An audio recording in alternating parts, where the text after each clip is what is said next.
Desde o período colonial, a escravidão faz parte da história do Brasil e da Bahia. Famílias inteiras trabalham nessa condição. Em 1871, a Lei do Ventre Livre libertaria os filhos de escravas. Em seus artigos 1º e 2º, a lei dava aos senhores o direito de decidir sobre o futuro das crianças, que ao completarem 8 anos, podiam ser vendidas ou continuar servindo aos senhores, ou ainda serem entregues a uma associação que poderia alugá-los. Essa teria sido a primeira legislação que se referia às crianças e adolescentes no Brasil. Quando dá às 6 horas assim, eu tomo um banho, escovo meu dente, boto uma camisa, boto um short e desço à feira. Pego um ônibus chamado Barra. Me sinto feliz aqui na feira, querendo ter uma casa própria, com um computador dentro. Meu dia eu gasto eu gasto pela casa, compro coisa para dentro de casa, compro um ovo, compro um pão, compro uma carne, compro um short, uma cueca. Eu gosto mais de vir para cá do que ficar na rua, esperando um tempo ruim. Eu prefiro trabalhar do que brincar. Porque trabalhando ocupa minha mente e brincando, eu fico preocupado com as coisas, esqueço, perdo sandália, perdo uma camisa. Perder uma camisa é um dinheiro para mim que eu posso comprar um feijão, um arroz. É de geração para geração, sabe? Ver minha avó trouxe meu pai conheceu minha mãe veio, tem eu agora, entendeu? Tem meus filhos também. E agora tá chegando meus bisnetos também aqui pra feira, entendeu? E eu pretendo que meus bisnetos também, breve ele esteja aqui também comigo também. Eu quero alcançar ele aqui na feira também. Essa feira é tudo pra mim, sabe? Foi aqui que minha mãe criou a gente, foi aqui que eu tô criando meus filhos, tô acabando de criar meus netos, tô me sentindo bem aqui. Pra mim ele é tudo na minha vida, porque de meus netos todos, é o único que fica comigo mais aqui na feira é ele. Porque os outros ficavam, mas foi crescendo, a mãe foi tirando da feira, por causa dos problemas que tá tendo na feira. Foi tirando, tem um de 15 anos que está trabalhando, tem 16 anos também que está trabalhando, entendeu? Tem outro que tem 12 anos, que ele fica em casa para olhar a outra irmã para a mãe, sai para vir para a feira também, que a outra vem. Alisson ama, ele pega o carrinho de mão, ele sai, faz frete, ele ganha um dinheiro, ele compra a roupa dele, ele leva dinheiro para a mãe, entendeu? Ele semana comprou um pano de prato, que era meu presente dia das mulheres, me deu um presente, um pano de prato, entendeu? Fiquei feliz com aquilo que ele fez comigo, entendeu? E aí vai levando, ele ganha um trocadinho dele, corta o cabelo dele, comprou o caderno dele, aí foi ele que comprou, entendeu? Se eu pudesse, eu botava ele em outro lugar. Ao todo, mais de 250 milhões de pequenos trabalhadores foram registrados no mundo. Desses, 120 milhões trabalham o dia todo, sem chance de terem outra atividade. No Brasil, são mais de 4 milhões de crianças e adolescentes com idade entre 10 e 17 anos em situação de trabalho. 2,7 milhões têm menos de 16 anos. A primeira medida, talvez a mais essencial para se combater o trabalho infantil, é a conscientização. Não é?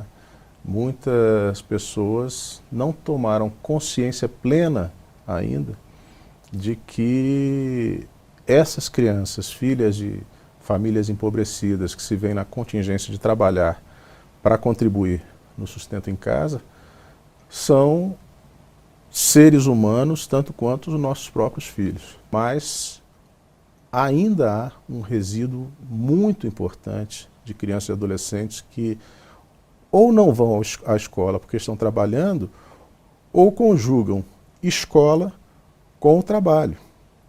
E mais de 70% deles em atividades consideradas extremamente nocivas à sua saúde, ao seu desenvolvimento, as chamadas piores formas de trabalho infantil. Então, são necessários esforços ainda mais ingentes a fim de se alcançar esse grupo e permitir a sua incorporação ao sistema educacional. E o que tem sido feito? O programa MPT na escola é exatamente a capacitar, treinar educadores nos diversos municípios para que eles, em sala de aula e na comunidade escolar, e juntamente com os municípios, com os chefes, os secretários, não é? Instituam essa política e essa conscientização de erradicação do trabalho infantil. As pessoas às vezes olham para o trabalho infantil achando que ele vai combater a pobreza. Ele faz parte do ciclo, porque eu sou criança, trabalho, não estudo, não invisto na minha qualificação profissional, porque eu estou trabalhando. Chego na idade em que eu posso gerar filhos, tenho filhos, não consegui a educação, não consegui um trabalho em determinado posto, coloco meu filho para trabalhar. Então, o trabalho infantil ele faz parte do ciclo da pobreza. O filho do trabalhador infantil ele vai continuar no trabalho infantil. Isso os dados mostram claramente. Algumas associações e instituições públicas buscam a sensibilização para o tema. O objetivo do Fórum em seu regimento é mobilizar e articular para fortalecer a rede de atenção à criança e adolescente e também as políticas públicas voltadas para esse público. Magistrados e procuradores do trabalho querem a erradicação do trabalho infantil. Os juízes ingressaram levando o programa Trabalho, Justiça e Cidadania. Foi assim que tudo começou. Mas, e foram muito bem acolhidos, né? Porque a agenda é um fórum que reúne instituições de toda a ordem, representantes de empregados, de empregadores, da sociedade civil e do governo. As falas dos juízes, a fala dos juízes é uma fala muito acatada, respeitada dentro desses fóruns. É uma fala técnica. A Agenda Bahia pelo Trabalho Decente envolve diversas instituições. E a Caravana Regional pela Erradicação do Trabalho Infantil percorre o Norte e Nordeste desde 2010. O TRT da Bahia e a Amatra 5 são parceiros nesta empreitada. Como vamos começar uma caravana? Então, partimos para os territórios de identidade com os menores índices de desenvolvimento humano, né? Menor IDH, maiores índices de trabalho infantil e menor cobertura do PET, que é a política pública principal de erradicação do trabalho infantil. Eu acredito que esse é o ativismo, né, judicial mesmo, é o ativismo que a gente tem que sair, o juiz tem que sair dos seus gabinetes, ir à rua, ir no lugar onde está acontecendo esse tipo de trabalho, conscientizar, fazer o que eles podem. É bem verdade que isso não é a função prioritária de um juiz, mas eu acho que todo cidadão deve lutar por uma sociedade melhor, né, por uma sociedade mais justa, mais igualitária, e o juiz não pode se eximir desse trabalho, não. Eles são parte da sociedade e são o que detém o conhecimento. Então fica mais fácil para o juiz de trabalho falar sobre isso, porque ele sabe como é uma espécie de trabalho negativo, aviltante para uma criança.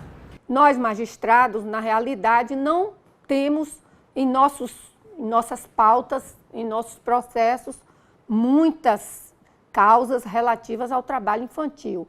Mas nós temos a percepção do quanto é perversa esta prática e do quanto é ruim para a sociedade que uma criança trabalhe. O juiz do trabalho sabe avaliar que tipo de atividade ou que tipo de ambiente de trabalho aquela criança estará sujeita. Esse trabalho de conscientização é necessário para a sociedade em geral, para as autoridades governamentais, mas também para o Poder Judiciário.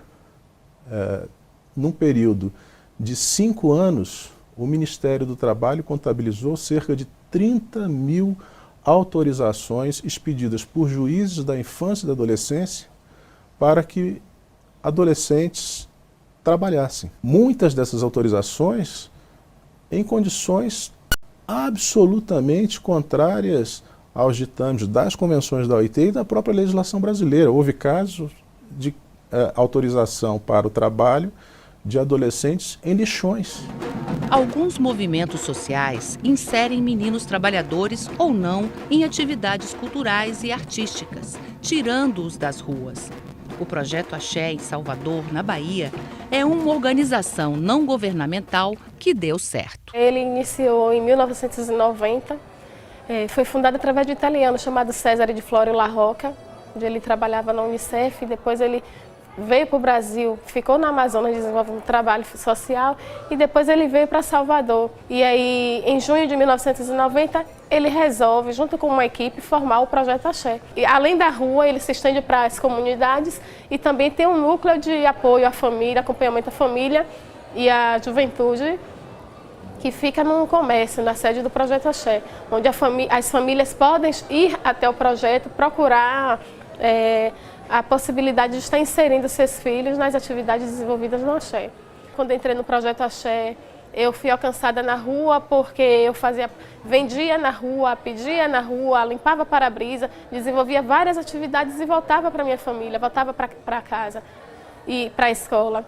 E hoje, o menino que está na rua também, ele tem um pouco dessa história. É o menino que está na rua com a família. Aliás, também o menino que está na rua com a família, que vai desenvolver atividades e estão começando a correr esse risco de se perder nesse ambiente das ruas. Aí a gente tem mais facilidade de alcançá-los. Chega no projeto é bom porque eu aprendo muitas coisas. Eu não sabia nem o que era um teclado. Eu não sabia. Porque tem a gente que me falava, o que é teclado? Para mim, para me perguntar, para fazer uma pegadinha, eu não sei. Aí eles ficavam todos zangados porque eu pensava que eu já sabia o que era. Aí então, pronto, aqui é o que eu aprendo bastante. Eu aprendo a desenhar, aprendi a tocar música, aprendi também quando eu vou mexer no computador agora, na artes visuais. E eu gosto muito daqui, porque foi aqui que eu me relevei mais minha mente, me distraí, porque antes eu ficava em casa sem fazer nada de manhã. Nós temos que dar para os mais pobres a melhor educação. Eu penso que já pode, desde já, o juiz do trabalho assumir essa competência. Aliás, em uma reunião realizada em Brasília, em outubro de 2012, juízes do trabalho, juízes da infância e da adolescência, membros do Ministério Público do Trabalho e membros do Ministério Público Comum chegaram à conclusão unânime de que essa competência deveria permanecer com a Justiça do Trabalho.